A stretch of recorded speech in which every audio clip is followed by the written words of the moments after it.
તંત્રમાં જે કુલ માંગ કિંમત ને નક્કી કરનારા બે પરિબળો પૈકી જે પહેલું પરિબળ આપણે છે વપરાશ,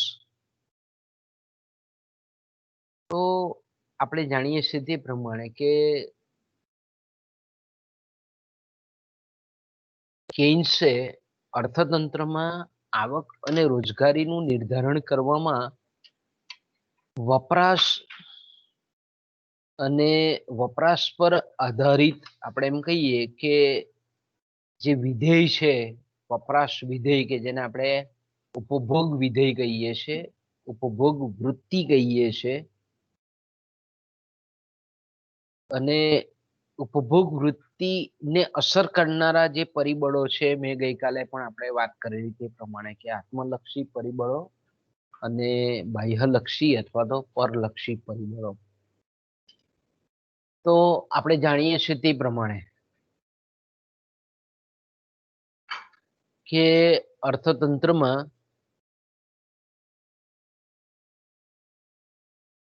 વપરાશ ને નક્કી કરનારા આવક અને ઉપભોગ વૃત્તિ અથવા તો ઉપભોગ વિધેય, વપરાશ વિધેય, જે આ બે પરિબળો છે એમાં આપણે ગઈકાલે જોયું તે પ્રમાણે કે ભાઈ આવક તો અર્થતંત્રમાં સમયના ટૂંકા ગાળામાં બદલાતી નથી, પરંતુ વપરાશ વૃત્તિ ને નિર્ધારિત કરનારા જે બે પરિબળો છે, આત્મલક્ષી અને પરલક્ષી જે પરિબળો છે, બાહ્ય પરિબળો છે, એ ઉપભોગ વૃત્તિને કઈ રીતે અસર કરે છે અને ઉપભોગ વૃત્તિ એ ઉપભોગને અને અંતે કુલ માંગ કિંમતને અને અસરકારક માંગને કઈ રીતે અસર કરે છે એની સમજૂતી આપવા માટે કેન્સે ઉપભોગ વિધેયનો ખ્યાલ આપણને સમજાવેલો છે. એટલે આપણો પછીનો હવેનો જે ટોપિક છે એ આપણે આપણા પેપર 11ના જે સિલેબસ છે એના લગભગ એન્ડ તરફ આપણે હવે અંત તરફ જઈ રહેલા છે. આના પછી એક મૂડીની સીમાંત કાર્યક્ષમતા છે, એટલે આ ટોપિક આપણો આખો પતી જાય પછી મૂડીની સીમાંત કાર્યક્ષમતાનો છેલ્લો એક ટોપિક છે એ આપણો પતી જાય એટલે આપણું સમગ્ર લક્ષી અર્થશાસ્ત્ર જે 5મા સેમેસ્ટરનો અભ્યાસક્રમ છે એ લગભગ અહીંયા પૂરો થાય એવું થાય. એટલે આપણે મને એવી ઈચ્છા થાય છે કે આપણે પહેલી પ્રાયોરિટી અને પતાવીએ તો પતાવીએ, સંચાલકી એમાં આપણે 2 યુનિટ બાકી છે. હજુ પ્રાદેશિકમાં 3 યુનિટ પૂરા થઈ ગયા છે, એટલે લગભગ હજુ આપણે સંચાલકીયમાં થોડાક પાછળ ચાલીએ છીએ, પણ એ બી કવર કરી લઈશું એટલે ગમે તેવું છે. તો આજે આપણે મેં કીધું તેમ કે આજે જે અસરકારક માંગને નક્કી કરનારું જે અગત્યનું પરિબળ છે વપરાશ, અને વપરાશને નક્કી કરનારું જે અગત્યનું પરિબળ છે ઉપભોગ વિધેય, વપરાશ વિધેય, એના વિશેની આપણે ચર્ચા કરીશું. આપણે એમ કહીએ કે ભાઈ ખાસ કરીને આ જે આપણો ટોપિક છે એમાં સરેરાશ વપરાશ વૃત્તિ કોને કહેવાય, સીમાંત વપરાશ વૃત્તિ કોને કહેવાય, વપરાશ વૃત્તિને ઉપભોગ વૃત્તિને અસર કરનારા પરિબળો કયા છે. એટલે મિત્રો પરીક્ષામાં તમને બેમાંથી કોઈ પણ શબ્દ પ્રયોગ ઉપભોગ કે વપરાશ, બરાબર, ભૂતકાળમાં એક વિદ્યાર્થીને કન્ફ્યુઝન હતું કે સાહેબ આ વપરાશ વૃત્તિને અસર કરનારા પરિબળો એવો શબ્દ પરીક્ષામાં ટૂંક નોંધમાં પૂછાયો, આપણે તો કોઈ દિવસ ભણ્યો નથી.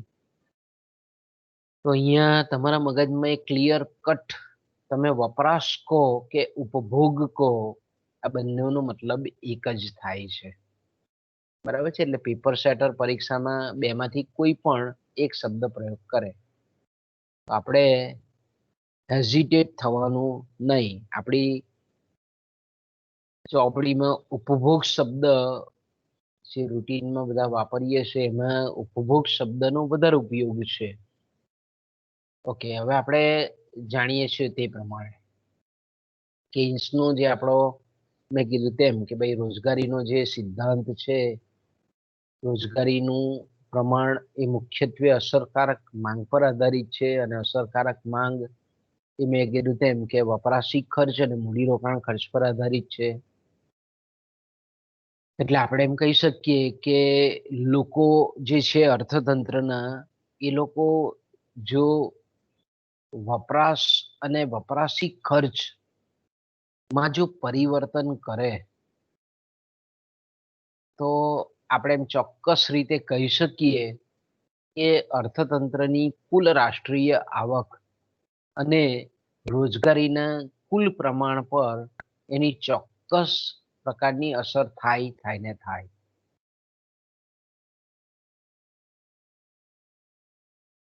જો આપણે એમ કહીએ કે અર્થતંત્રના લોકોની જો વપરાશ વૃત્તિ ઊંચી હોય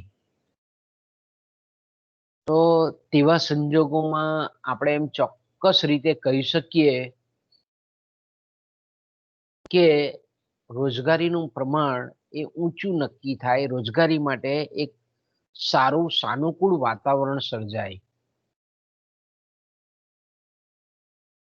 આપણે આખો જે આ ટોપિક છે એમાં ખાસ કરીને આવક અને રોજગારીને નક્કી કરતું જે વપરાશ પરિબળ છે એના વિશે આપણે થોડો ઊંડો વિચાર, અને આ બધા વિચારો કેન્સના જ છે. આપણે એમ કહીએ ને વપરાશ વૃત્તિ અંગેના જે વિચારો છે તે કેન્સના અસરકારક માંગના સિદ્ધાંતનો જ એક ભાગ છે.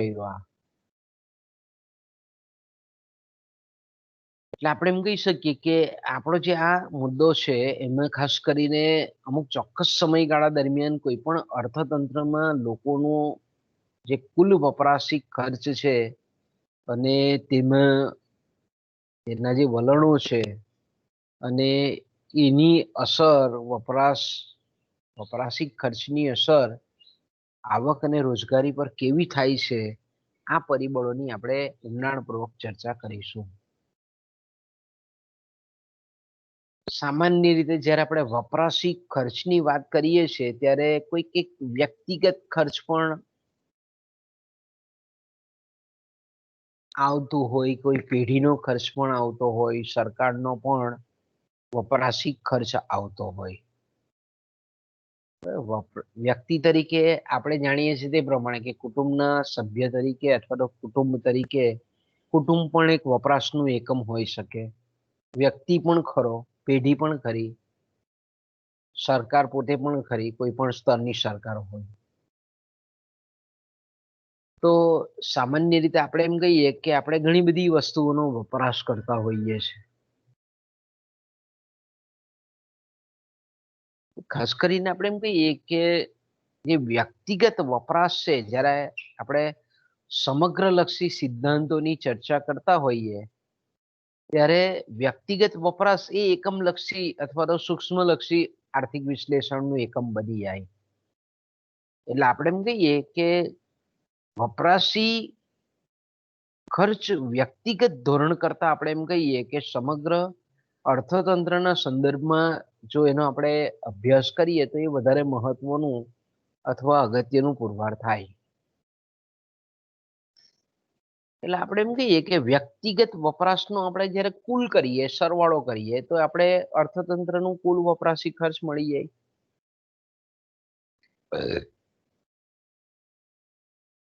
હા, પણ એટલું ચોક્કસ કેન્સ કહે છે તે પ્રમાણે કે ભાઈ એક જે સામાન્ય ગ્રાહક છે અથવા તો ઉપભોક્તા છે એની વર્તણૂક પરથી આપણે કેટલાક જનરલાઇઝ્ડ નિયમો આપણે તારવી શકીએ ખરા. અને બીજું આપણે જાણીએ છીએ તે પ્રમાણે કે વપરાશનો ઉપભોગનો ઉલટો અર્થ એ આપણે જાણીએ છીએ તે પ્રમાણે કે બચત છે. એટલે આપણે જો વપરાશ અંગેના તારણો મેળવીએ એટલે ઓટોમેટિકલી આપણે એમ કહીએ કે બચત અંગેના તારણો પણ આપણને સ્વયં જ મળી જાય, આપોઆપ જ મળી જાય. તો આપણે એમ કહીએ કે એકચ્યુઅલી વપરાશ વિધેય કે જેને આપણે ઉપભોગ વિધેય અથવા તો એને ઉપભોગ વૃત્તિ જે કહીએ છે તે એકચ્યુઅલમાં છે હું આપણે એમ કહીએ તો આપણે જાણીએ છીએ તે પ્રમાણે કે ભાઈ ઉપભોગ વૃત્તિ અથવા તો વપરાશ જે વૃત્તિ છે તે ખાસ કરીને આવક અને વપરાશ વચ્ચેનો જે સંબંધ છે તે દર્શાવે છે. એકચ્યુઅલી આપણને શું બતાવે છે વપરાશ વિધેય અથવા તો વપરાશ વૃત્તિ એ આપણને શું બતાવે છે તો કે ભાઈ આવક, ઇન્કમ એન્ડ કન્ઝમ્પશન, આવક અને વપરાશ વચ્ચેનો સંબંધ બતાવે છે.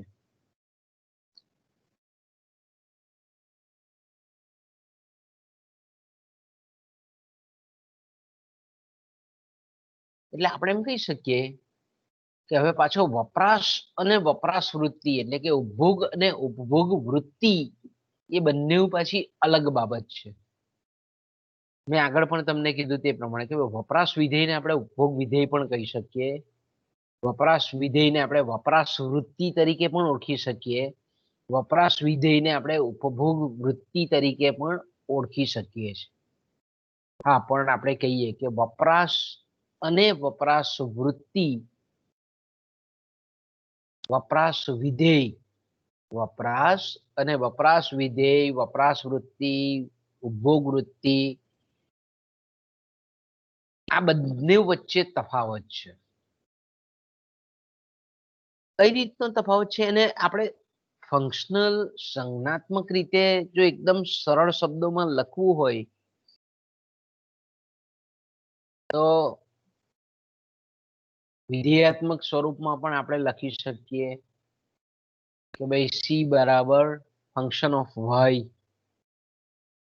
સી બરાબર એફ નું ચિહ્ન ફંક્શનનું, કૌંસમાં આપણે વાય, સી એટલે કન્ઝમ્પશન, ઉપભોગ, એફ એટલે વિધેયાત્મક સંબંધ, પરિમાણજન્ય સંબંધ, વિધેયાત્મક સંબંધ અને વાય એટલે આવક. તો આપણે એમ કહી શકીએ કે આવકની અમુક ચોક્કસ સપાટીએ ખર્ચવામાં આવેલી રકમ એટલે વપરાશ. વપરાશની જો આપણને વ્યાખ્યા પૂછે, પરીક્ષામાં પૂછે કે ભાઈ ઉપભોગ કોને કહેવાય, કોઈ તમે ઇન્ટરવ્યુમાં જાવ ને પૂછે કે ભાઈ વપરાશ એટલે હું, ચાલ બોલ, આપણે તરત ખબર પડી જાય કે આવકની અમુક ચોક્કસ સપાટીએ ખર્ચવામાં આવેલ રકમ એટલે વપરાશ. કે ધારો કે કોઈક વ્યક્તિની આવક 20,000 રૂપિયા છે અને 15,000 રૂપિયાનો એ ખર્ચ કરે છે, તો આપણે એમ કહી શકીએ કે આવકની અમુક ચોક્કસ સપાટી, અમુક ચોક્કસ સપાટી એટલે કેટલા, તો કે ભાઈ 20,000 રૂપિયા એની આવકની ચોક્કસ સપાટી છે, ત્યારે 15,000 રૂપિયા ખર્ચ કરે છે, વપરાશ કરે છે, ઉપભોગ કરે છે 15,000 રૂપિયાનો, તો 15,000 રૂપિયા એનો ઉપભોગ બને છે, વપરાશ બને છે. હવે પરંતુ ઉપભોગ વૃત્તિ જેને આપણે વપરાશ વિધેય કહીએ છીએ, ઉપભોગ વૃત્તિ વપરાશ વૃત્તિ કહીએ છીએ, એ એકચ્યુઅલમાં શું છે તો કે ભાઈ આવકની જુદી જુદી સપાટીએ થતા ખર્ચની સપાટીને રજૂ કરતી સમગ્ર યાદી, સમગ્ર અનુસૂચિ, એને આપણે કહીએ છીએ વપરાશ વિધેય અથવા તો ઉપભોગ વૃત્તિ કહીએ છીએ. ફરીવાર, વપરાશ એટલે આવકની અમુક ચોક્કસ સપાટીએ વપરાશ,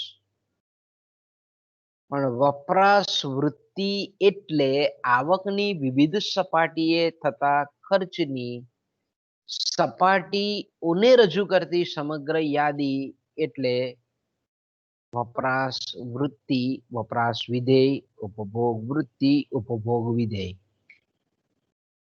એટલે બીજા અર્થમાં આપણે એમ કેવું હોય તો એ કહી શકીએ કે આવક અને વપરાશ વચ્ચેનો ફંક્શનલ જે રિલેશનશિપ છે, પરિમાણજન્ય સંબંધ છે, વિધેયાત્મક સંબંધ છે, એને આપણે વપરાશ વૃત્તિ કહીએ છીએ. તો કેઇન્સ આપણને અહીંયા એવું કહે છે કે વપરાશ એ આવકનું પરિમાણ વિધેય છે. આવકનું પરિમાણ વિધેય છે એટલે આવક અને વપરાશ વચ્ચે વિધેયાત્મક સંબંધ છે. આવકમાં ફેરફાર થાય તો વપરાશમાં ફેરફાર થાય. વિધેયાત્મક સંબંધનો મતલબ શું થાય કે બે ચલ રાશિમાં એક સ્વતંત્ર ચલ રાશિ છે અને એક પરતંત્ર છે અથવા તો એક આધારિત ચલ રાશિ છે. તો આવક એ સ્વતંત્ર ચલ રાશિ છે.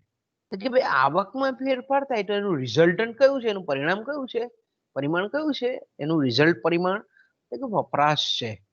એટલે કે આવક અને વપરાશ વચ્ચેનો જે વિધેયાત્મક સંબંધ છે. એટલે આપણે એમ કહી શકીએ વપરાશ વૃત્તિ એટલે આવક અને વપરાશ વચ્ચેનો પ્રમાણાત્મક સાપેક્ષાત્મક બીજા હાથમાં કહીએ તો આપણે પ્રમાણાત્મક સંબંધ છે. તો આપણે એમ કહી શકીએ કે ભાઈ ઉપભોગ વૃત્તિ વપરાશ વૃત્તિ એટલે સામાન્ય રીતે લોકો આવકની જુદી જુદી સપાટીએ વાસ્તવમાં કેટલું ખર્ચ કરવા માંગે છે તેનો સમાવેશ થાય છે.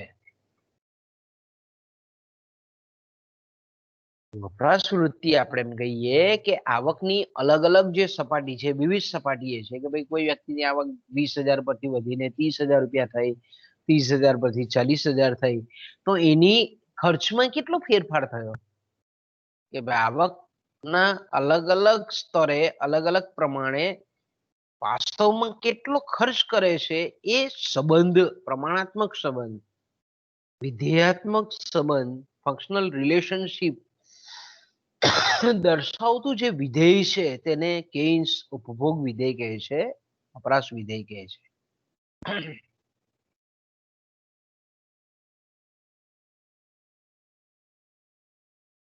કેઇન્સનું મેં કીધું તેમ કે ઉપભોગ વિધેય છે એમાં એણે મનોવિજ્ઞાનનો સાયકોલોજીનો ઉપયોગ કરેલો છે.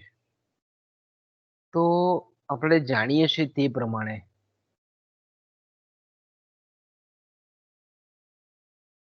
કે આ જે કેઇન્સનો જે વપરાશનો સાયકોલોજીકલ જે લો છે, નિયમ છે, એને જ્યારે આપણે તપાસવો હોય તો પહેલા આપણે બે ખ્યાલોને ખૂબ સરસ રીતે તપાસવા પડે. પહેલો જે ખ્યાલ છે એ છે સરેરાશ વપરાશ વૃત્તિ અને સીમાંત વપરાશ વૃત્તિ. આ બેનો ખ્યાલ મેળવીએ એટલે આપણને સાથે સાથે સરેરાશ બચત વૃત્તિ અને સીમાંત બચત વૃત્તિના ખ્યાલો પણ સ્વયં આપોઆપ જ સ્પષ્ટ થઈ જાય. એટલે આપણે પહેલા બે સરેરાશ અને સીમાંત વપરાશ વૃત્તિ તેમજ બચત વૃત્તિ બધુંનો ખ્યાલ અહીંયા મેળવીએ આપણે. તો આપણે જાણીએ છીએ તે પ્રમાણે કે સરેરાશનો જે સંબંધ કુલ સાથે છે, બરાબર. એવરેજનો મતલબ શું છે? આપણે કોઈની પણ એવરેજ કાઢીએ આપણે જેને આપણે મધ્ય કહીએ છીએ. એકચ્યુઅલી એવરેજનો મતલબ શું થાય? સરેરાશનો મતલબ શું થાય? તો આપણે જનરલી કુલ ને લઈએ છીએ અને પછી આપણે કહીએ છીએ કે ભાઈ જેટલા આવૃત્તિ હોય કે અવલોકનો હોય તેના વડે ભાગીએ એટલે આપણને સરેરાશ મળી રહે. જ્યારે સીમાંત શબ્દ આગળ પણ હું તમને FY થી કહેતો આવ્યો છું કે ભાઈ સીમાંત એટલે વધારાની સાથે સંબંધિત છે કે કુલમાં એક એકમનો અથવા તો અમુક પ્રમાણનો વધારો કરવામાં આવે તો કુલમાં એનું કેવું ફેરફાર થાય છે તેને આપણે સીમાંત કહીએ છીએ. સીમાંત ખર્ચ, સીમાંત આવક, સીમાંત દૃષ્ટિગુણ કે ભાઈ વધારાને એક એકમના ઉત્પાદન કરવાને લીધે કુલ ખર્ચમાં જે ફેરફાર થાય તેને આપણે સીમાંત ખર્ચ કહીએ છીએ. એ જ રીતે સીમાંત આવક વધારાના એક એકમના વેચાણ કરવાથી કુલ આવકમાં કેટલો ફેરફાર થાય છે તેને આપણે સીમાંત કહીએ છીએ. ઓકે, હવે આપણે પહેલા જોઈએ સરેરાશ વપરાશ વૃત્તિ. ફરી પાછું સરેરાશ ઉપભોગ વૃત્તિ પણ કહેવામાં આવે છે ને ઇંગ્લિશમાં એને આપણે કહીએ છીએ APC, એવરેજ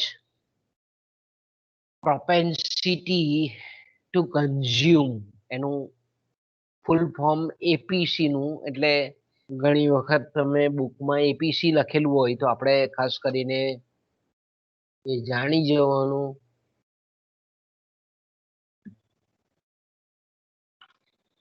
તો અહીંયા તમે જોઈ શકો છો કે ભાઈ સરેરાશ વપરાશ વૃત્તિ એટલે આપવામાં આવેલી કુલ આવકનો વપરાશ પાછળ ખર્ચાતો ભાગ. ઓકે, બરાબર સમજજો. વપરાશ વૃત્તિ એટલે હું સરેરાશ, અહીંયા સોરી, સરેરાશ વપરાશ વૃત્તિ એટલે આવકની અમુક સપાટીએ થતો વપરાશ. એ રીતે પણ તમે કહી શકો કે ભાઈ આપવામાં આવેલી કુલ આવકનો વપરાશ પાછળ ખર્ચાતો ભાગ. ઓકે, હવે અહીંયા આપણે ધારો કે સરળતા ખાતર આપણે કુલ આવક ધારો કે 100 રૂપિયા લીધેલી છે, એટલે y બરાબર 100. કુલ ખર્ચ રૂપિયા 90 છે કે ભાઈ કોઈ વ્યક્તિની આવક 100 રૂપિયા છે, તો કેસ એવું કહે છે કે ભાઈ વ્યક્તિગત વપરાશ સરેરાશ વપરાશ વૃત્તિ નું મહત્વ નથી, પણ આ તો આપણે એક પરથી સમગ્ર પર જઈએ છીએ, તો એક ના સંદર્ભમાં આપણે સમજી લઈએ એટલે અર્થતંત્રની તમામ વ્યક્તિઓ આ પ્રકારનું વર્તન કરતી હશે એવું આપણે તારવી શકીએ. ઓકે, તો અહીંયા આપણે જોઈએ છે કે કુલ આવક રૂપિયા 100 છે, કુલ ખર્ચ રૂપિયા 90 છે. ઓકે, તો આપણે એમ કહીએ કે સરેરાશ વપરાશ વૃત્તિ બરાબર સૂત્ર એનું આપણે મૂકી શકીએ કે APC equal to C by Y. APC સરેરાશ વપરાશ વૃત્તિ સી છેદમાં વાય. ઓકે, એટલે આપણે ગુજરાતીમાં લખીએ એને કે ભાઈ સરેરાશ વપરાશ વૃત્તિ બરાબર કુલ વપરાશી ખર્ચ કુલ આવક. ઓકે, તો આમાં આપણે જાણીએ છીએ તે પ્રમાણે કે આપવામાં આવેલી કુલ આવકનો વપરાશ પાછળ ખર્ચાતો ભાગ. તો અહીંયા આપવામાં આવેલી આવક કેટલી છે, તો કે ભાઈ આપવામાં આવેલી આવક 100 રૂપિયા છે, એટલે છેદમાં આપણે કુલ આવક 100 રૂપિયા લખીએ. અંશમાં આપણે જાણીએ છીએ તે પ્રમાણે C4 કુલ વપરાશી ખર્ચ કે ભાઈ 100 રૂપિયાની આવકની સપાટીએ વ્યક્તિનો કુલ ખર્ચ કેટલો છે, કુલ વપરાશી વસ્તુઓ પાછળનો ખર્ચ વપરાશી ખર્ચ કેટલો છે, તો કે ભાઈ 90 રૂપિયા છે, એટલે અંશમાં 90 આવશે. અહીંયા આપણે મૂકીએ તો કે ભાઈ કુલ વપરાશી ખર્ચ 90 રૂપિયા છે, કુલ આવક 100 રૂપિયા છે, એટલે સી કુલ વપરાશી ખર્ચ, વાય કુલ આવક. તો અહીંયા કુલ વપરાશી ખર્ચ 90 રૂપિયા છે, કુલ આવક 100 રૂપિયા છે, એટલે આ 0 જાય 0 જાય, 9 ના છેદમાં 10, એટલે આપણે એમ કહીએ કે 9 ભાગ્યા 10, એટલે આપણે દશાંશ ચિહ્ન આ રીતે 1 0 છે, 9 ના છેદમાં 10 છે, એટલે 1 પોઈન્ટ આગળ ખસાડી દઈએ, એટલે સરેરાશ વપરાશ વૃત્તિ કેટલી આવી, 0.9. ઓકે, હવે કેઇન્સ આપણને એવું કહે છે કે આવકનો નહીં ખર્ચાયેલો ભાગ એટલે બચત. અહીંયા જોઈએ કે બે આવક વ્યક્તિની 100 રૂપિયા છે, ખર્ચ એનો કુલ ખર્ચ અથવા તો વપરાશ એનો 90 રૂપિયા છે, તો 100 રૂપિયા પૂરેપૂરા ખર્ચા નથી, એને શું કર્યા છે 90 રૂપિયા ખર્ચ કર્યા, એટલે 100 રૂપિયાનો નહીં વપરાયેલો ભાગ કયો છે, તો કે 10 રૂપિયા છે. 100 રૂપિયા પૈકીના 10 રૂપિયા એવા છે કે એનો વપરાશ થયેલો નથી, એનો ખર્ચ થયેલો નથી, એટલે આપણે એમ કહીએ કે 10 રૂપિયા એ એની બચત બને છે. ઓકે, એટલે બચત એટલે શું, તો કે ભાઈ બચત એટલે આવકનો નહીં વપરાયેલો ભાગ, નહીં ખર્ચાયેલો ભાગ. તો 100 રૂપિયાના 90 રૂપિયા જો ખર્ચાઈ ગયેલા હોય, વપરાઈ ગયેલા હોય, તો બાકી કેટલા છે, તો કે ભાઈ 10 રૂપિયા એની બચત બને છે. તો આપણે એમ કહીએ કે આપણું જે ઉદાહરણ છે એમાં તમે જોઈ શકો છો કે 100 રૂપિયાની આવકે 90 રૂપિયાનું વપરાશી ખર્ચ છે, તેથી આવકનો નહીં વપરાયેલો ભાગ રૂપિયા 10 એ બચત કહેવાશે. એટલે આપણી પાસે કાં તો બચત હોય કાં તો વપરાશ હોય, બેમાંથી કોઈ પણ એક આંકડો હોય તો તમે બીજો આંકડો શોધી શકો. તો જે રીતે મેં કીધું તે પ્રકારે કે ભાઈ આપવામાં આવેલી કુલ આવકનો વપરાશ પાછળ ખર્ચાતો ભાગ એટલે સરેરાશ વપરાશ વૃત્તિ.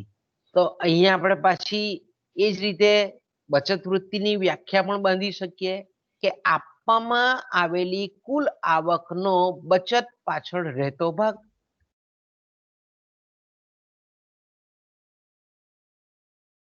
આપવામાં આવેલી કુલ આવકનો બચત પાછળ અથવા તો નહીં વપરાશ પાછળ નહીં ખર્ચાતો ભાગ એટલે સરેરાશ બચત વૃત્તિ.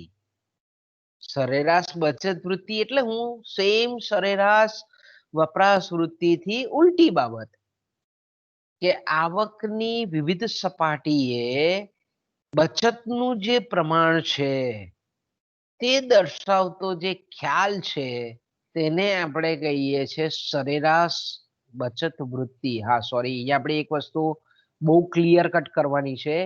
આવકની વિવિધ સપાટી એની પણ અમુક આવકની સપાટી એ શબ્દ આપણે થોડોક બદલવો પડે કે આવકની અમુક સપાટીએ અમુક જ સપાટીએ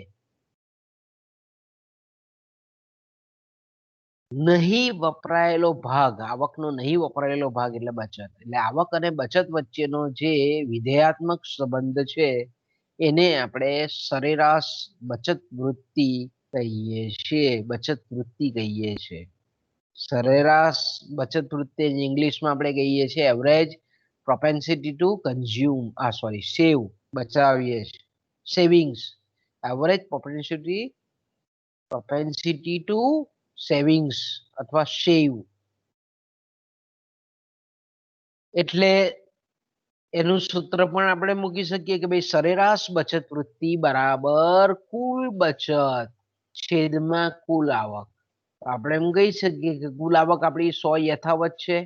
કુલ બચત એટલે કુલ સેવિંગ્સ કેટલી છે તો કે 10 રૂપિયા છે. કારણ કે 90 રૂપિયા તો 100 રૂપિયાની આવકે વ્યક્તિએ ખર્ચી નાખેલા છે. એટલે આપણે એમ કહીએ કે કુલ બચત એની 10 રૂપિયા છે ભાગ્યા 100 છે બરાબર 0.1. એટલે કેઇન્સ આપણને એવું કહેવા માંગે છે કે સરેરાશ વપરાશ વૃત્તિ એટલે કે એપીસી અને સરેરાશ બચત વૃત્તિ એપીએસ આ બંનેનો સરવાળો હંમેશા એકમ જેટલો એકમનો મતલબ શું થાય એક જેટલો હોય છે.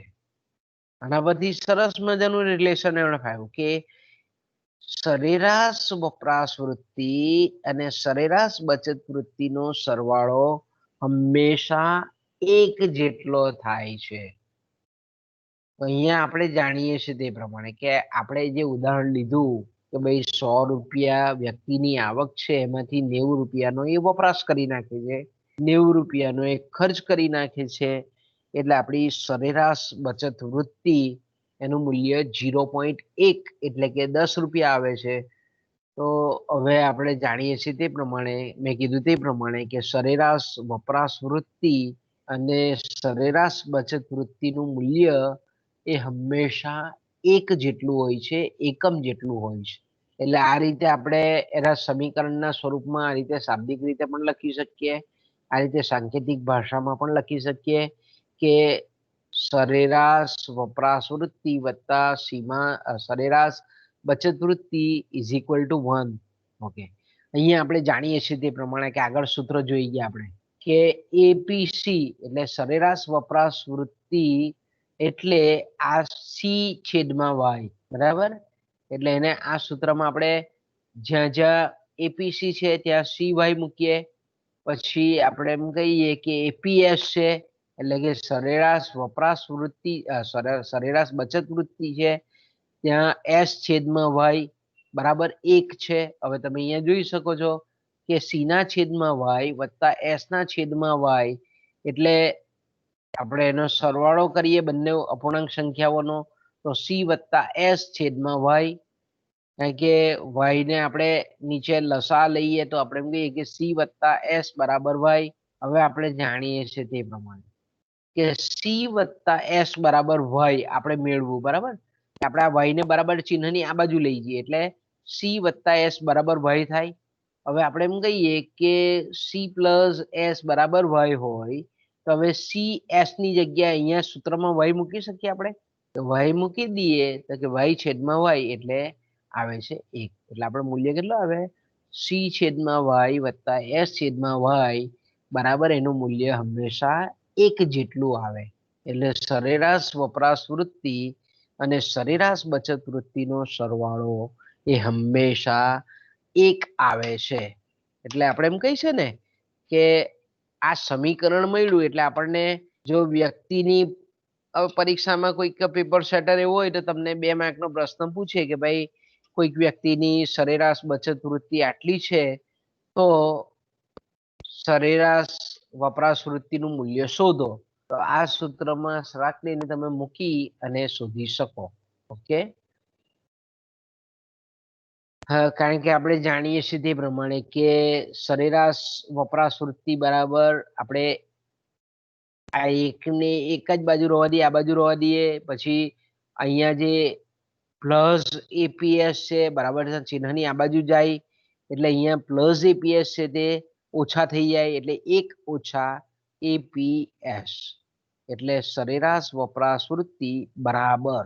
અહીંયા આપણને કેટલું બધું જાણવાનું મળે છે, કેન્સ કેટલું બધું સમજાય કે સરેરાશ વપરાશ વૃત્તિ બરાબર 1 ઓછા સરેરાશ બચત વૃત્તિ.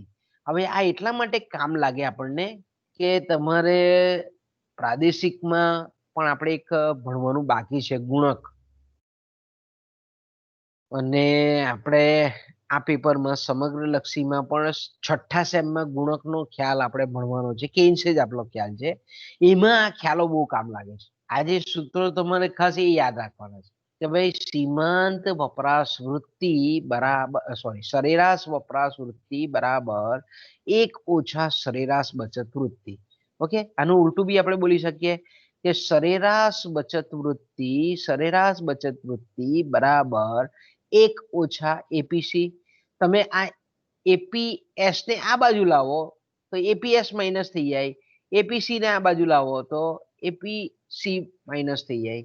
તો તમે ગમે તે આપણે કહીએ કે સૂત્રનું કરતા કોઈને પણ બનાવો, આપણે બંનેમાંથી કોઈ એકનું મૂલ્ય આપેલું હોય તો આપણે શોધી શકીએ બીજાનું મૂલ્ય.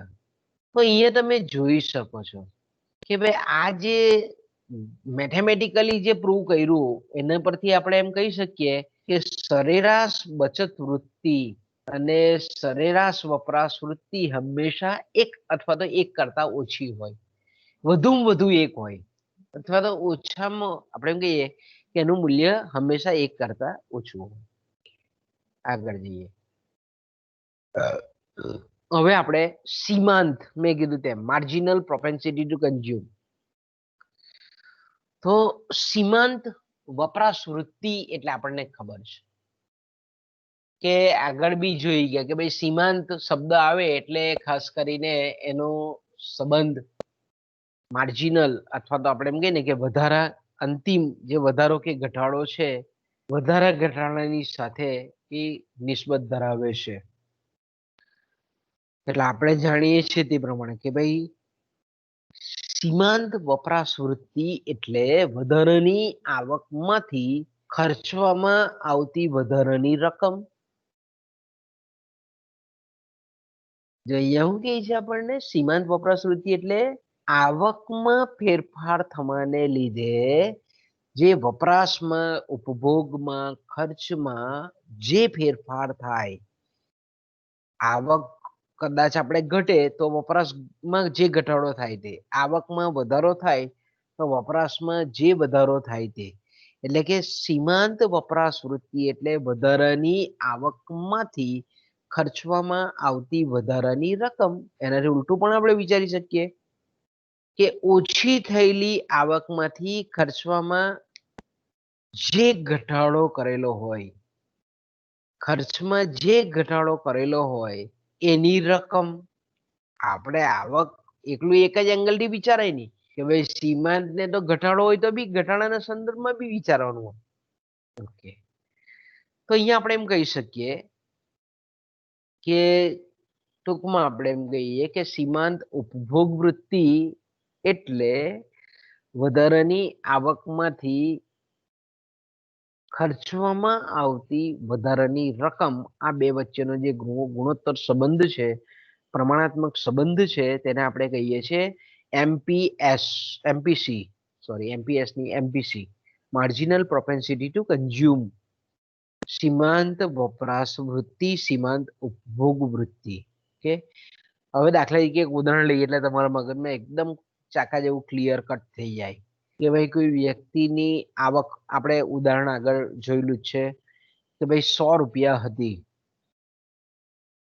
100 રૂપિયા હતી ત્યારે એનો ખર્ચ 90 રૂપિયા હતો.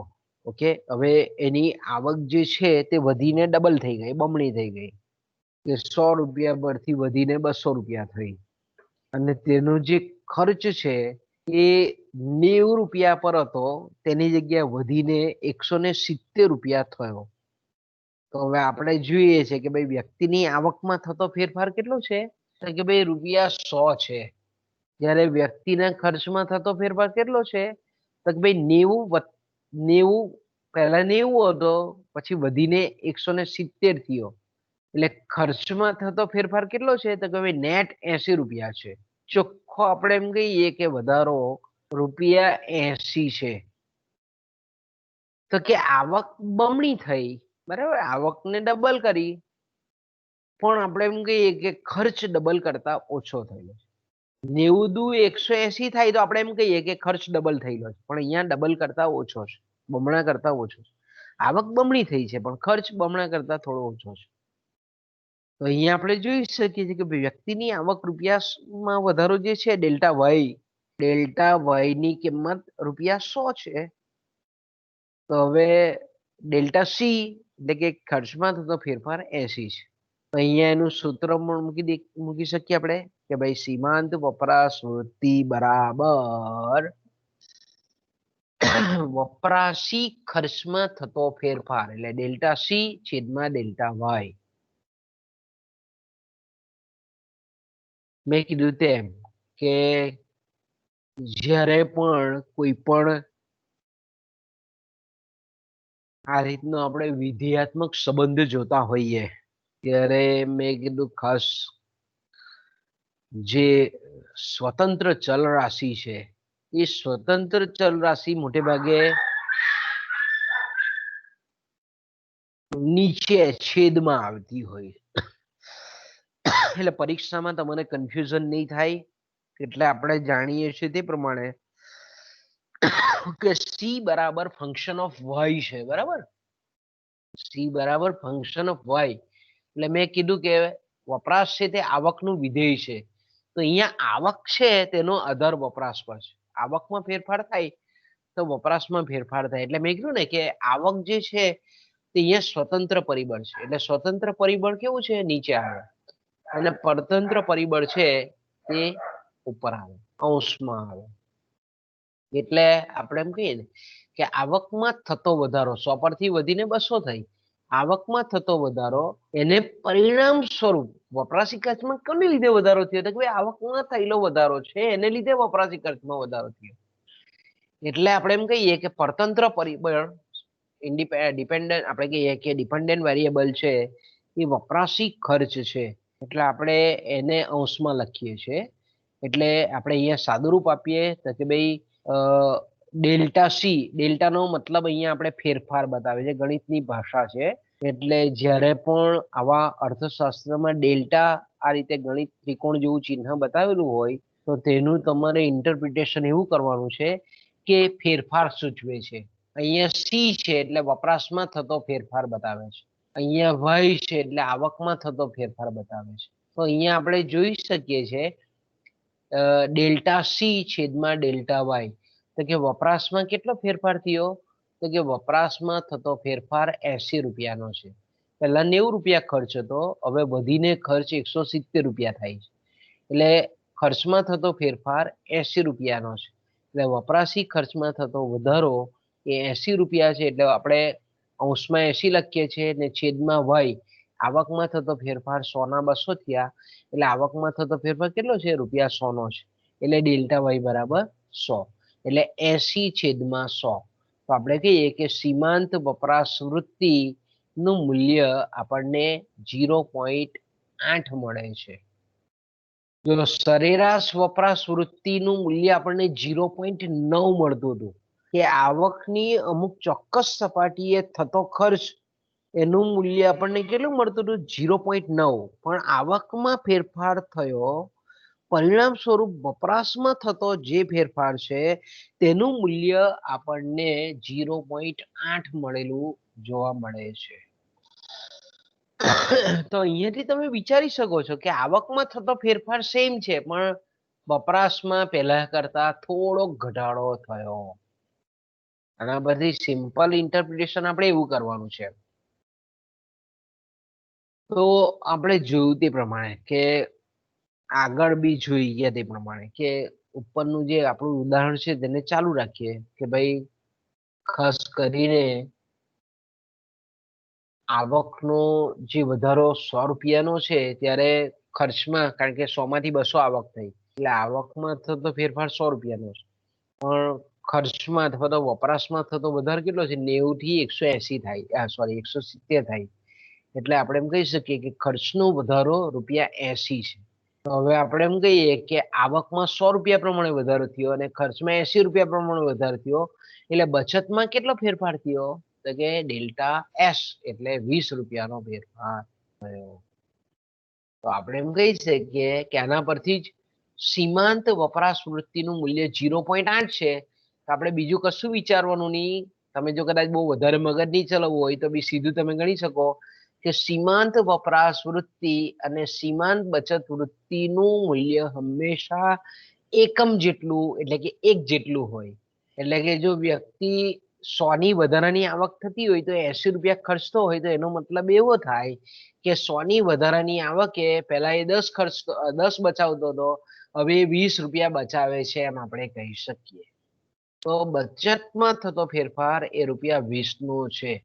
એટલે સીમાંત બચત વૃત્તિ એટલે વધારાની આવક. વધારાની આવક 100 રૂપિયા છે અને વધારાની બચત પહેલા 10 કરતો તો હવે એ 20 કરે છે. તો આવકમાં થતો ફેરફાર અને બચતમાં થતો ફેરફાર, આ બે વચ્ચેનો જે ગુણોત્તર સંબંધ છે તેને આપણે સીમાંત બચત વૃત્તિ કહીએ છીએ. ઓકે, તો અહીંયા તમે જોઈ શકો છો કે બચતમાં વધારો એ 20 છે. 20 ના છેદમાં આવકમાં થતો વધારો એટલે આપણે જાણીએ છીએ તે પ્રમાણે કે 100 છે.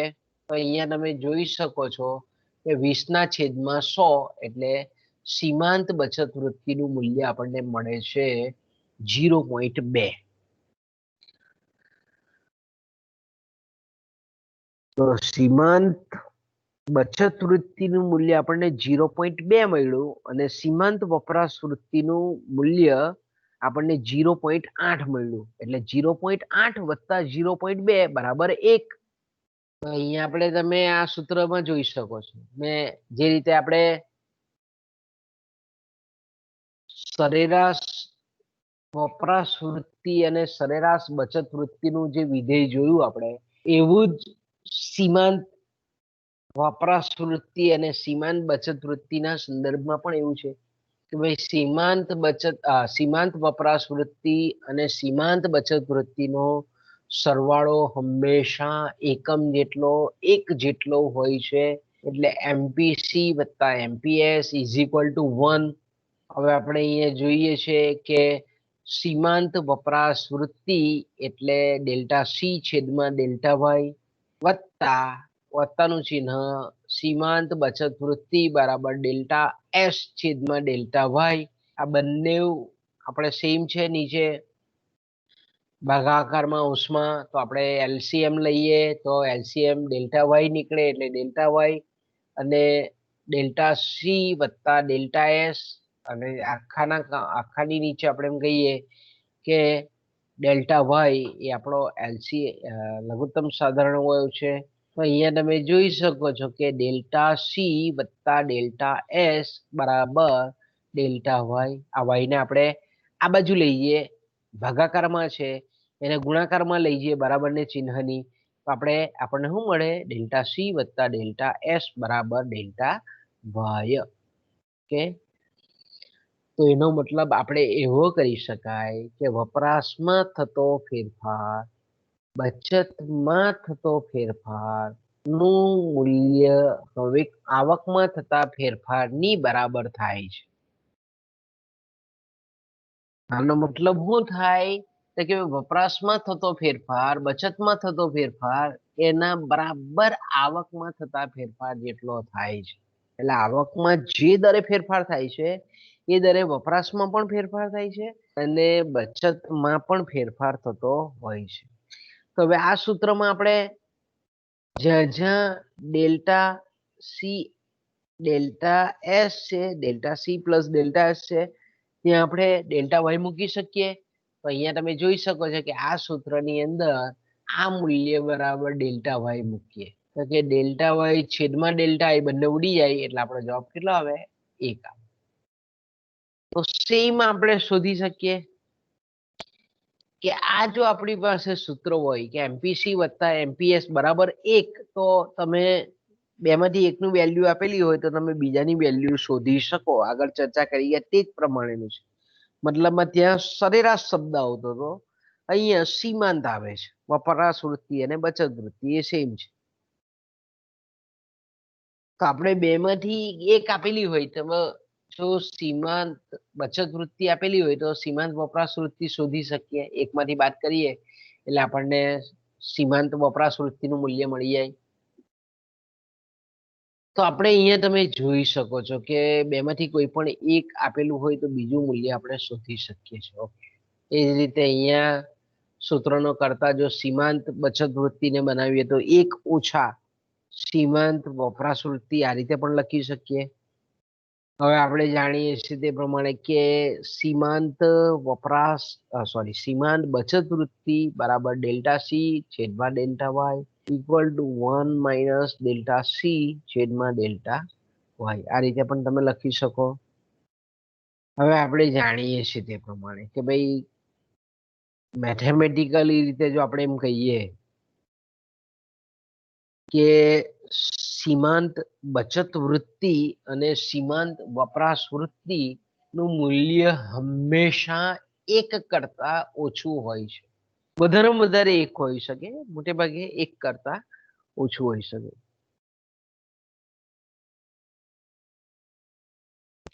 એટલે આપણે એમ કહી શકીએ અહીંયા કે લોકોને જે કંઈ પણ વધારાની આવક જે થાય છે તેનો લોકો બધો જ ભાગ ખર્ચી નથી નાખતા, પરંતુ કેટલીક આપણે એમ કહીએ કે બચતો પણ કરે છે.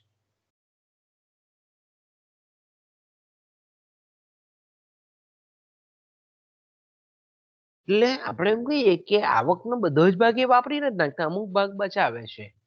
એટલે આ જે આપણે જોઈ ગયા કે સીમાંત વપરાશ વૃત્તિ અને સીમાંત બચત વૃત્તિ છે, એને તમે આકૃતિની મદદથી પણ આ રીતે આપણે સમજી શકીએ કે દાખલા તરીકે મેં કીધું તેમ કે આપણે એક્સ અક્ષ પર આવક લીધેલી છે એક્સ ક્ષિતિજ ધરી પર અને વર્ટિકલ લંબધરી પર આપણે વપરાશી ખર્ચ લીધેલો છે.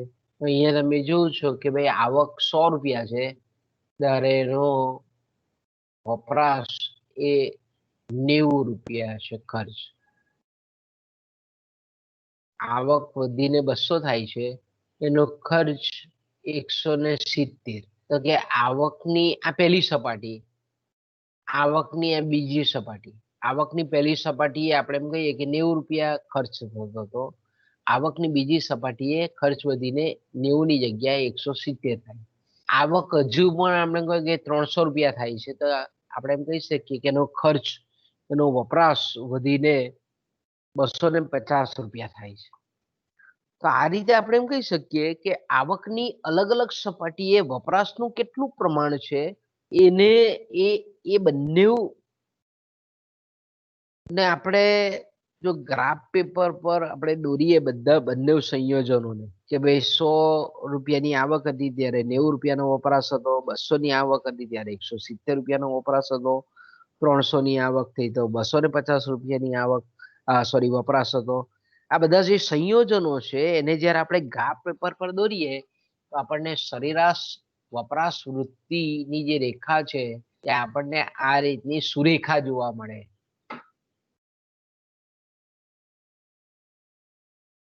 આવકની અલગ અલગ સપાટીએ વપરાશ તો વધેલો હોય ને હોય મોટે ભાગે. ઓકે, હવે અહીંયા આપણે જોઈએ છે ખાસ કરીને જેને આપણે સીમાંત, આ જે બીજી આકૃતિ છે તેને આપણે સીમાંત વપરાશ વૃત્તિ સમજાવતી આકૃતિ કહીએ છીએ. તો અહીંયા તમે જોઈ શકો છો કે ₹100 ની આવકે એટલે ડેલ્ટા વાય બતાવ્યો છે કે ડેલ્ટા વાય આવકમાં થતો ફેરફાર 100 રૂપિયાની આવક આપણે જાણીએ છીએ તે પ્રમાણે કે 90 રૂપિયા એનો ખર્ચ થતો હતો, વપરાશ થતો હતો. હવે આવક વધીને 100 પરથી 200 રૂપિયા થઈ, બમણી થઈ ગઈ. પણ વપરાશ જે છે તે 90 ની થઈને 180 નથી થતો, પણ 180 કરતા ઓછો થાય. એટલે આપણે એમ કહી શકીએ કે સીમાંત વપરાશ વૃત્તિની જે રેખા છે એ આ રીતે ડાબી બાજુથી જમણી બાજુ ઉપરથી નીચે તરફ અમુક બિંદુ સુધી આપણને વધતો દેખાય છે. આવક વધવાની સાથે આવકમાં ફેરફાર થવાની સાથે સીમાંત વપરાશ વૃત્તિમાં થતો ફેરફાર અમુક પ્રમાણમાં આપણને વધતો દેખાય. પછી એ માણસની જરૂરિયાતો જેમ જેમ પૂરી થતી જાય તેમ તેમ સીમાંત વપરાશ વૃત્તિની રેખા એ આપણને બેન્ડિંગ થતી અહીંયાથી જોવા મળે છે. તો અહીંયા તમે જોઈ શકો છો કે આ જે આપણને બતાવે છે એક્સ અક્ષ પર અહીંયા આપણે આવક લીધેલી છે એટલે ડેલ્ટા વાય બતાવે છે 100 માંથી 200, અને આપણે અહીંયા ખાસ કરીને વપરાશી ખર્ચ લીધેલો છે તો 100 રૂપિયા 90 ખર્ચ હતો, પછી 200 થયા ત્યારે 170 થયો. તો આ જે ભાગ છે આપણને વર્ટિકલ લાઈન એ આપણને ખર્ચનું પ્રમાણ બતાવે છે. એટલે આપણે એમ કહી શકીએ કે એક બાજુ આવક છે, બીજી બાજુ વપરાશ છે. એ બે વચ્ચેનો જે ગાળો છે તેને આપણે બચત કહીએ છીએ. ઓકે, આટલી આકૃતિ જોયા પછી આપણે આગળ જઈએ. ઓકે, હવે અહીંયા તમે જોઈ શકો છો તે પ્રમાણે કે લંબધરી પર વપરાશી ખર્ચ આપણે જે આગળ ચર્ચા કરી તે જ અહીંયા શાબ્દિક સ્વરૂપમાં મેં લખેલું છે કે આપણી જે લંબધરી છે ત્યાં વપરાશી ખર્ચ લીધેલો છે. ક્ષિતિજ ધરી પર આ લંબધરી છે વપરાશી ખર્ચ છે, ક્ષિતિજ ધરી પર આપણે આવકનું પ્રમાણ લીધેલું છે. આ પહેલી જે આપણે બે આકૃતિ પૈકીની પહેલી જે આકૃતિ છે તે સરેરાશ વપરાશ વૃત્તિ બતાવે છે. આ સીમાંત વપરાશ વૃત્તિની રેખા બતાવે છે. પરીક્ષામાં વળી કોઈ વખત પૂછે તો તમે કહી શકો કે ભાઈ સીમાંત વપરાશ વૃત્તિ આપણને ઉદ્ગમ બિંદુથી જોતા એ આપણને અંતર્ગોળ દેખાય છે, જ્યારે સરેરાશ વપરાશ વૃત્તિની રેખા આપણને સુરેખ જોવા મળે છે, સીધી જોવા મળે છે. તો હવે અહીંયા આપણે જોઈ શકીએ છીએ કે ભાઈ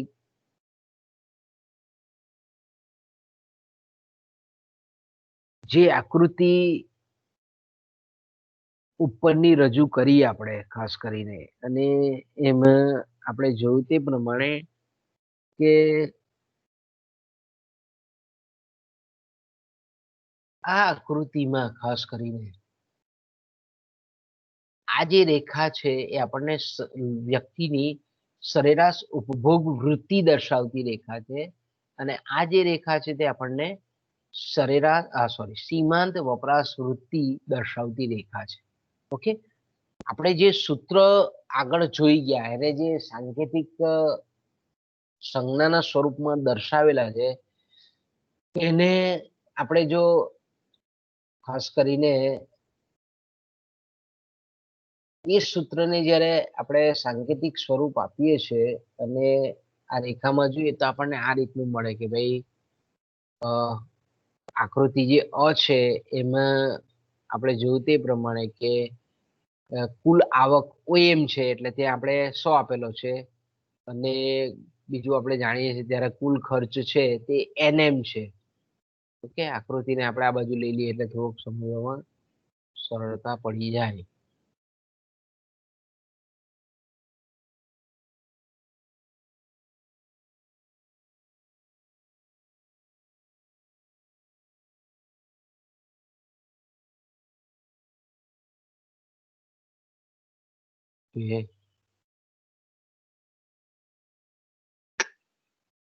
કોપી નથી થતી, આગળ જઈએ આપણે, કઈ વાંધો નહીં.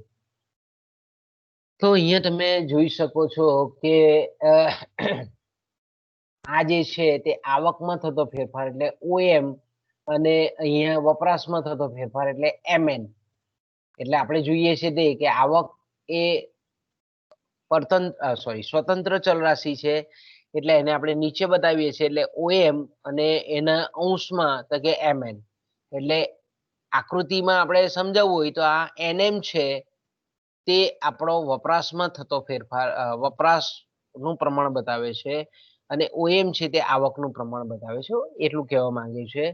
પછી આમાં તમે જોઈ શકો છો કે અહીંયા આવકમાં થતો ફેરફાર આપણે એક્સ અક્ષ પર બતાવેલો છે, એટલે વ્યક્તિની આવક ઓએમ પરથી વધીને ઓજે થાય છે. ઓકે, ત્યારે આપણે કહીએ કે ઓએમ હતી ત્યારે એનો વપરાશ એ એનએમ હતો, પછી આવક વધીને ઓજે થઈ ત્યારે એનો વપરાશ વધીને જેઆર અથવા આરજે જેટલો થયો.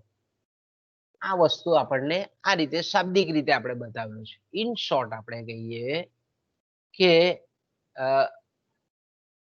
આ જે સીએફ ની રેખા છે તે, અને ખાસ કરીને સરેરાશ આ જે રેખા છે તે આપણને સરેરાશ વપરાશ વૃત્તિ બતાવે છે, આ સીમાંત વપરાશ વૃત્તિ દર્શાવે છે. ઓકે, આગળ જઈએ. હવે કેન્સ જે અગત્યની બાબત આપણી પાસે મૂકે છે તે કે વપરાશ વૃત્તિ જે છે વ્યક્તિની, એની આપણે એમ કહીએ કે એનું નેચર કેવું છે, એનું સ્વરૂપ કેવું છે.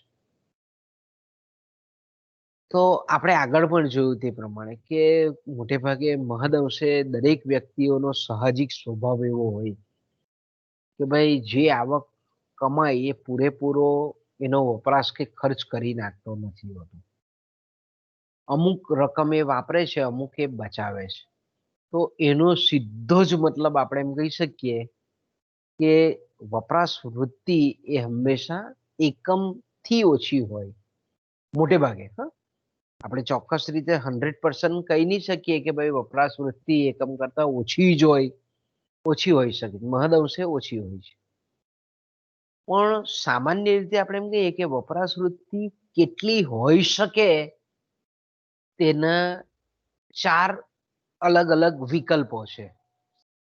બરાબર ને, 4 અલગ અલગ વિકલ્પો છે. પહેલો વિકલ્પ છે સીમાંત વપરાશ વૃત્તિ શૂન્ય હોઈ શકે. ઓકે, શૂન્ય હોઈ શકે એનો મતલબ હું, અહીંયા આપણે સીમાંત વપરાશ વૃત્તિની પ્રકૃતિ વિશે આપણે ચર્ચા કરીએ. સીમાંત વપરાશ વૃત્તિ એટલે હું, સીમાંત ઉપભોગ વૃત્તિ એટલે હું, તો કે આપણે ખબર છે તે પ્રમાણે કે વધારાની આવકમાંથી વધારાનો જે ખર્ચ થાય છે તે દર્શાવતો જે આંક છે તેને આપણે સીમાંત વપરાશ વૃત્તિ કહીએ છીએ. તો પહેલી પ્રકૃતિ સીમાંત વપરાશ વૃત્તિની એ છે શૂન્ય. તો ભાઈ સીમાંત વપરાશ વૃત્તિનું મૂલ્ય શૂન્ય હોઈ શકે. તો શૂન્ય હોઈ શકે એનો મતલબ શું થાય કે વ્યક્તિ જેટલી પણ કમાણી કરે છે એમાંથી એક પણ રૂપિયો ખર્ચતો નથી.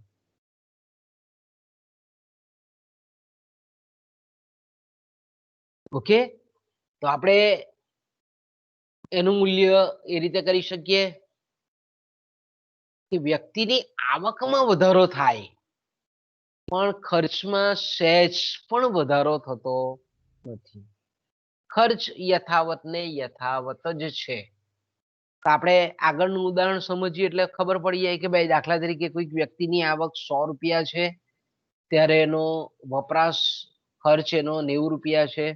હવે વ્યક્તિની આવક રૂપિયા 200 થઈ પણ ખર્ચ એનો 90 ને 90 રૂપિયા જ છે. તો આવકમાં ફેરફાર થયો પણ ખર્ચમાં થતો ફેરફાર કેવો છે? શૂન્ય છે. વ્યક્તિની જયારે 100 રૂપિયા આવક હતી ત્યારે પણ એ 90 રૂપિયા ખર્ચતો હતો. હવે વ્યક્તિની આવક 200 થઈ તો પણ એ 90 જ રૂપિયા ખર્ચે છે. વ્યક્તિની આવક ડબલ થઈ ગઈ પણ ખર્ચ એનો એટલો ને એટલો જ છે. એટલે સીમાંત વપરાશ વૃત્તિનું મૂલ્ય શૂન્ય આવે છે. પણ સામાન્ય રીતે એવું કહે છે કે ભાઈ વ્યક્તિની આવકમાં વધારો થાય એટલે ભાગ્યે જ એવો વિરલો હોય કોઈ કે એ વપરાશ વધારતો નહીં હોય. આવક વધે એટલે વધારે તો ખરો જ વપરાશ. એટલે આપણે આ તો પોસિબિલિટી વિચારીએ છીએ આપણે. એટલે આપણે એમ કહી શકીએ વાસ્તવમાં આવું વ્યવહારિક જગતમાં આપણને જોવા નહીં મળતું. કોઈ એન્ટિક પીસ હોય ને એવો એકદમ વ્યક્તિ એન્ટિક, તેની મેન્ટાલિટી કદાચ એવી હોય કે ભાઈ કમાયા કરે ખરો પણ ખર્ચે નહીં, એવું બને કદાચ. પણ એવું બી થોડોક તો ખર્ચ કરે જ એ રહ્યો, વધારે તો ખરો જ. એનો ભૂતકાળનો ખર્ચ એનો યથાવત નહીં રાખે. પણ આપણે કહીએ છીએ તે પ્રમાણે એક સંભવિતતા છે કે ભાઈ સીમાંત વપરાશ વૃત્તિનું મૂલ્ય એ શૂન્ય હોઈ શકે છે. એની પ્રકૃતિ એક ટાઈપની હોઈ શકે, પણ વ્યવહારિક જગતમાં આપણને આવું ભાગ્યે જ જોવા મળે. બીજો વિકલ્પ આપણે જોઈએ તો કે સીમાંત વપરાશ વૃત્તિનું મૂલ્ય એકમ જેટલું હોય, એક જેટલું હોય. ઓકે, એક જેટલું હોય એટલે મતલબ શું થાય કે પહેલા વિકલ્પથી ઉલટું. પેલો વિકલ્પ આપણે જોયો કે ભાઈ વ્યક્તિની આવકમાં વધારો થાય છે પણ ખર્ચમાં જરાક પણ ફેરફાર નથી થતો. અહીંયા બીજો વિકલ્પ એવો છે કે વ્યક્તિ જેટલું કમાય છે, જેટલી આવક વધે છે એટલો જ બધો ખર્ચ કરી નાખે છે.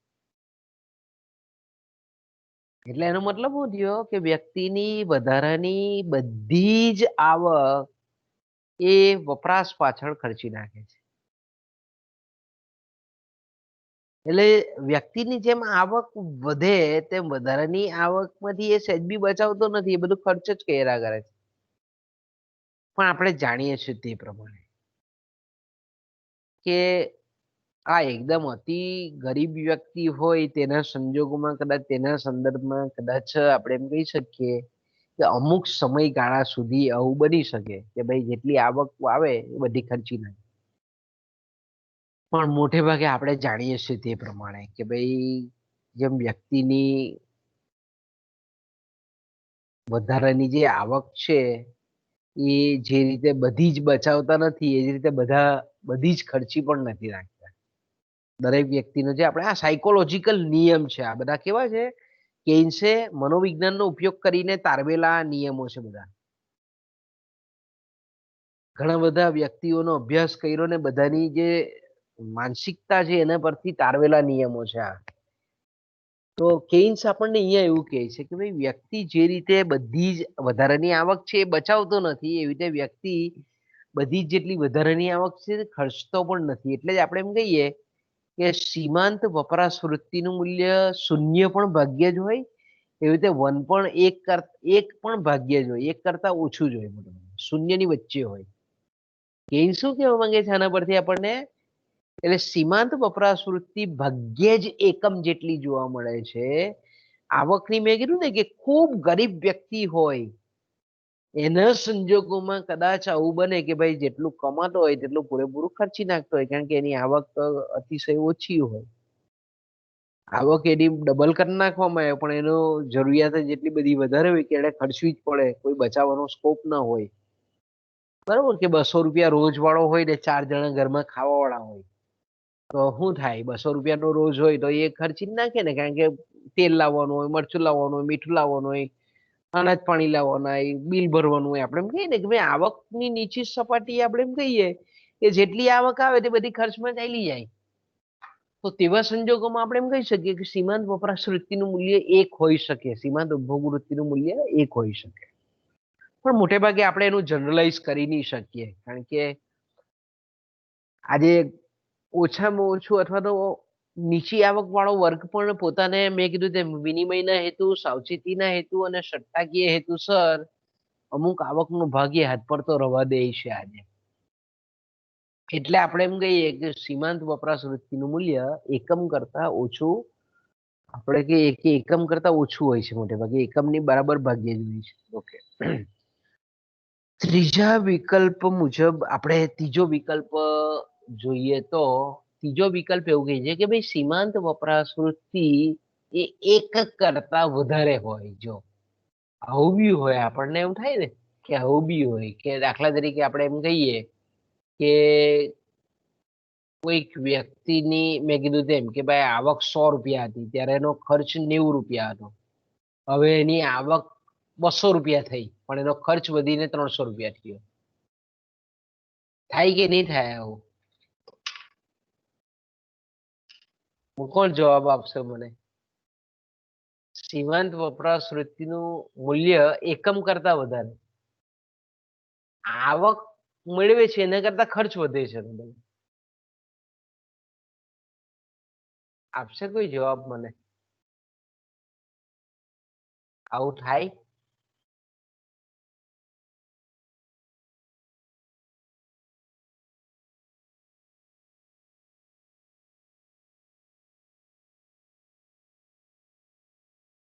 નહીં થાય કે થાય?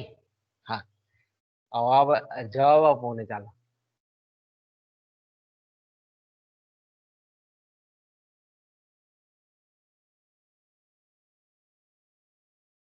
વ્યક્તિની આવકમાં થતો વધારો 100 રૂપિયા છે પણ એના વપરાશમાં 200 રૂપિયા પ્રમાણે વધારો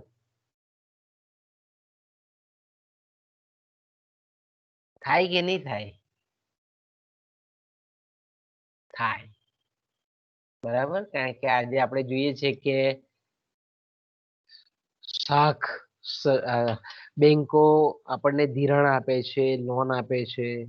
બરાબર, આપણે એમ કહીએ કે ઘણા બધા એવી નાણાકીય સંસ્થાઓ છે કે જે આપણને ખર્ચવા માટે ક્રેડિટ પર લોન આપે છે, ધિરાણ આપે છે. એટલે આ બની શકે.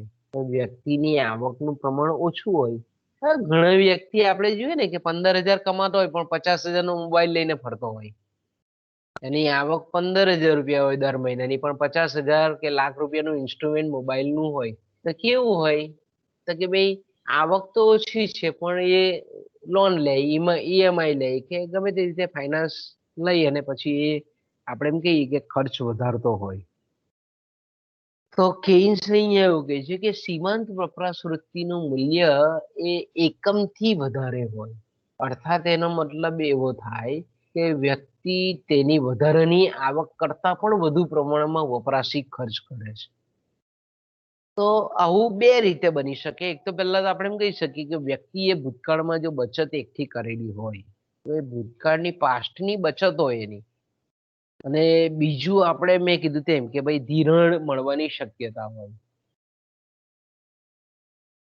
કે ભાઈ ધિરાણ લોન મળતી હોય તો એવું થાય. તો આપણે એમ કહીએ કે વધારાની આવક કરતા એ વધારાનો ખર્ચ કરી શકે છે. તો આને આપણે કહીએ છીએ શું કહીએ છીએ? નકારાત્મક બચત, નેગેટિવ સેવિંગ્સ કહીએ છીએ. હવે આવકમાં જે દરે વધારો થાય છે એના કરતા ખર્ચમાં વધારો થાય છે. એટલે એકચ્યુઅલી કેવી છે બચત થાય એટલે ખર્ચ થાય છે. નકારાત્મક બચત કહીએ છીએ આને આપણે. નેગેટિવ સેવિંગ્સ કહીએ છીએ. ઓકે. પણ આ બી મેં કીધું તેમ પણ અત્યારના અર્થતંત્રમાં આ કેઇન્સનું 1936 ની વાત છે આ બધી. બરાબર, એમનું જે જનરલ થિયરી લખેલું ત્યાંની વાત છે. પણ અત્યારે તો આપણે કહીએ છીએ કે તે વખતે બધી એટલી બધી કદાચ બેંકો શાખ સર્જન નહીં કરતી હોય. આપણા ભારતમાં પણ આપણે જોઈએ છીએ તે પ્રમાણે કે છેલ્લા બહુ તો 20-25 વર્ષથી ધિરાણ માળખું આટલું બધું ડેવલપ થયું. બાકી પહેલા તો આપણે 20-30 વર્ષ પહેલા લોન કોઈ બેંકો આપતી બી નહીં હતી એવી પરિસ્થિતિ હતી. આજે આપણે એમ કહીએ કે ઇઝીલી ધિરાણ મળી શકે છે. તો આપણે કહીએ કે કેઇન્સે તે વખતે એવું કીધેલું કે માત્ર અસામાન્ય સંજોગોમાં જ આવું બની શકે. પણ આજે તો હવે આ બધી નોર્મલ બાબત થઈ ગઈ. બરાબર, વ્યક્તિની આવક ઓછી હોય પણ એ ફર્નિચર પણ રાખતો હોય, મકાન પણ ખરીદતો હોય, ફોર વ્હીલ પણ ફેરવતો હોય લોન પર. તો તે વખતે કદાચ કેસના એ અસામાન્ય સંજોગોમાં એનો સમાવેશ થતો હતો. પણ આજે આપણે જનરલ છે આ પરિસ્થિતિ કે ભાઈ સીમાંત વપરાશ વૃત્તિ એકમ કરતા વધારે આજે જોવા મળે છે આપણને. કેઇન્સ તે વખતે એવું કહેતા હતા કે ભાઈ આ પ્રકારની જે પરિસ્થિતિ છે કે સીમાંત વપરાશ વૃત્તિ નું મૂલ્ય એકથી વધારે છે કે મોટે ભાગે આપણે એમ કહીએ કે યુદ્ધોત્તર સમયમાં ખાસ કરીને આવું થતું હતું પહેલા કે કારણ કે આપણે તે વખતે જાણીએ કે ભાઈ યુદ્ધ ચાલતું હોય તો સરકારે અમુક વસ્તુઓના વપરાશ પર નિયંત્રણ મૂકેલા હોય. આપણે એમ કહીએ કે જથ્થાત્મક નિયંત્રણ હોય, ઘણી વખત આપણે એમ કહીએ કે ભાવ નિયમન અંગેના નિયંત્રણ હોય, માપબંધીઓ રેશનિંગ થી વેચતો હોય, ફરજિયાત બચત કરવામાં કોઈ ને કોઈક રીતે આપણે એમ કહીએ કે યુદ્ધ સમય દરમિયાન સરકાર દ્વારા કોઈક ને કોઈક રીતે લોકોનો જે ઉપભોગ ખર્ચ છે એને અંકુશમાં લાવે છે, એને નિયંત્રિત કરી દે. પણ જેવું યુદ્ધ પૂરું થાય, યુદ્ધ પૂરું થાય એટલે જેને આપણે યુદ્ધેતર સમય કહીએ છીએ, તો કે ભાઈ યુદ્ધ પૂરું થાય, યુદ્ધેતર સમયમાં શું થાય છે કે બરાબર સપ્રેસ થયેલી જે માંગ છે વસ્તુ વપરાશી વસ્તુઓની, તે બરાબર એમાં ઉછાળો આવે. કારણ કે સરકારે નિયંત્રણો મૂકેલા હોય ને યુદ્ધ પૈતું એટલે નિયંત્રણો હટાવી લે એટલે આપણે એમ કહીએ કે માંગમાં જબરજસ્ત વધારો થાય, એકદમ સોલિડ વધારો થાય, ઉછાળો આવે. એટલે આપણે એમ કહી શકીએ કે તેવા સંજોગોમાં આવક વૃદ્ધિ કરતા આવકમાં જે દરે વધારો થાય એ ન કરતા વપરાશી ખર્ચમાં વપરાશમાં આપણને વધતા સવિશેષ દરે વધારો થતો હોય.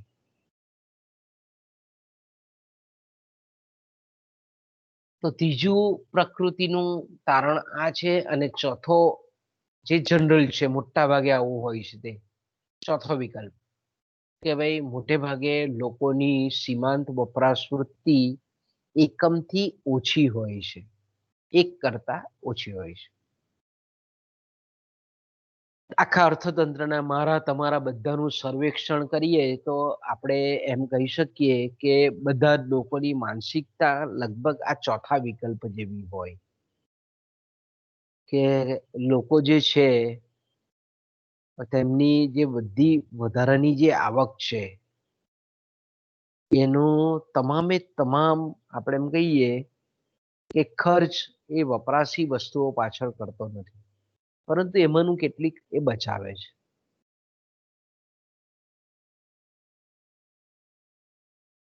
એટલે આપણે એમ કહી શકીએ કે ચારે ચાર વિકલ્પોનો અભ્યાસ કર્યા પછી એક જનરલ સ્ટેટમેન્ટ આપણે એવું કરી શકીએ કે ભાઈ સીમાંત ઉપભોગ વૃત્તિ, સીમાંત વપરાશ વૃત્તિ સામાન્ય રીતે શૂન્યથી વધારે અને એકમથી ઓછી હોય છે. એટલે 0.1, 0.2, 0.3, 0.5 અપ ટુ 0.9 મોટે ભાગે આપણે મહદઅંશે આપણે કહીએ ને કે સીમાંત વપરાશ વૃત્તિ સામાન્ય રીતે શૂન્યથી વધુ અને એકમથી ઓછી હોય છે. એટલે આપણે એમ કહીએ ને કે ભાઈ લોકો જેની આવકમાં જે વધારો થાય છે, વધારાની જે આવક છે એમાંથી કંઈક ને કંઈક તો ખર્ચે જ છે. એટલે આપણે એમ કહી શકીએ કે વપરાશ વૃત્તિ એ હંમેશા પોઝિટિવ હોય. આવક વધવાની સાથે વપરાશમાં ઘટાડો નહીં થાય એટલે ક્યારે પણ ઋણાત્મક નથી હોતી, ધનાત્મક જ હોય છે.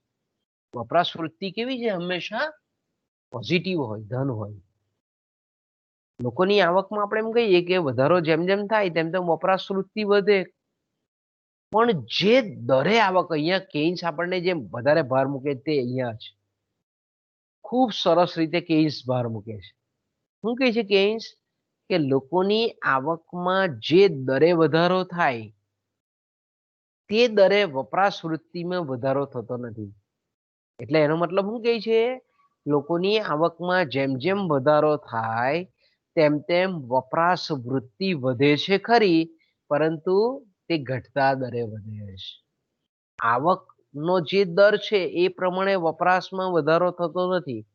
પણ જે દરે આવક વધે છે એના કરતા ઓછા દરે વપરાશ વધે છે. વપરાશ વધે તો છે જ, પણ એના કરતા જે રેટ છે, દર છે એનો વપરાશનો વધવાનો તે ઓછો છે. એટલે આપણે એમ કહી શકીએ કે સીમાંત વપરાશ વૃત્તિ આવક વધતા ઘટે છે. જ્યારે સીમાંત બચત વૃત્તિ એ આવક વધતા વધે છે. જો અહીંયા સરસ મજાનું રિલેશન કેઈન્સ આપણને પાછું સમજાવે છે કે આવક અને વપરાશ વૃત્તિનો સંબંધ કેવો છે કે ભાઈ આવકમાં વધારો થાય છે તો સીમાંત વપરાશ વૃત્તિ જેમ જેમ જેમ જેમ આવકમાં વધારો થાય છે તેમ તેમ એ સીમાંત વપરાશ વૃત્તિ ઘટે છે, ઘટતા દરે વધે છે. વધે છે એટલે અલ્ટિમેટલી આપણે એમ કહીએ કે ઘટતા દરે વધે છે.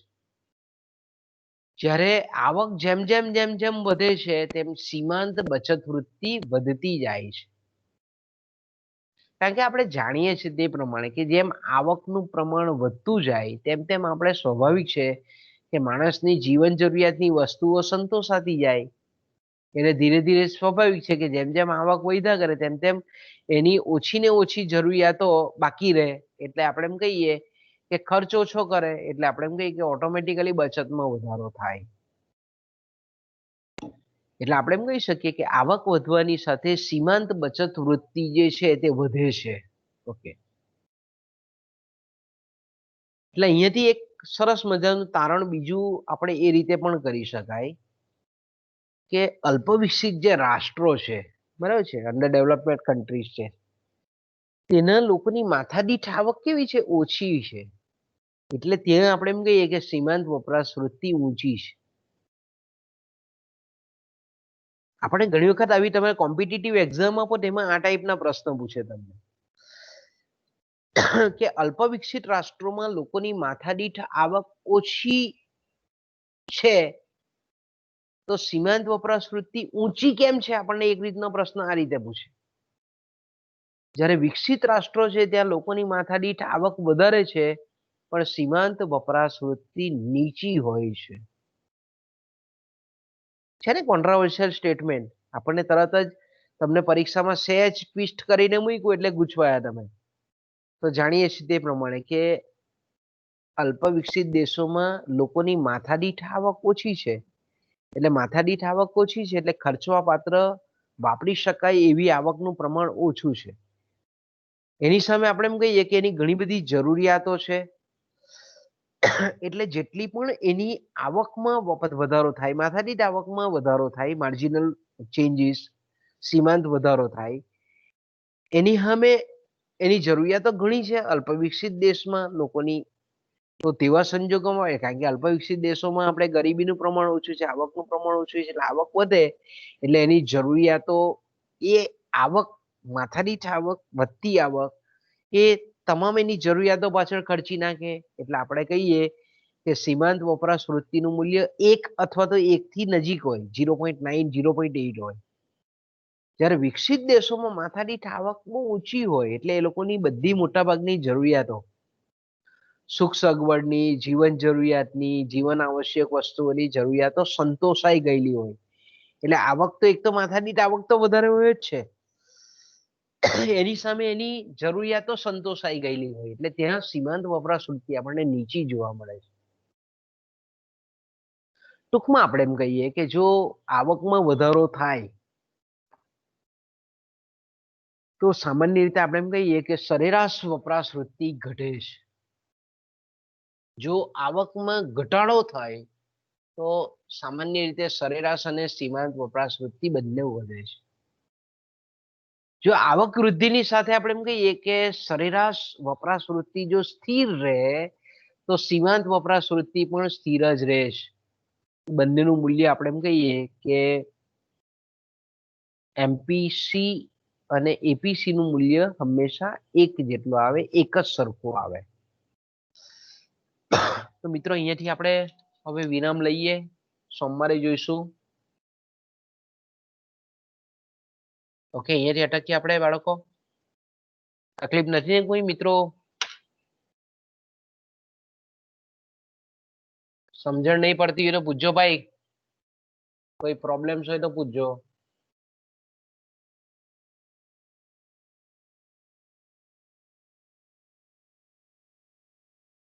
તો અહીંયાથી અટકીએ મિત્રો.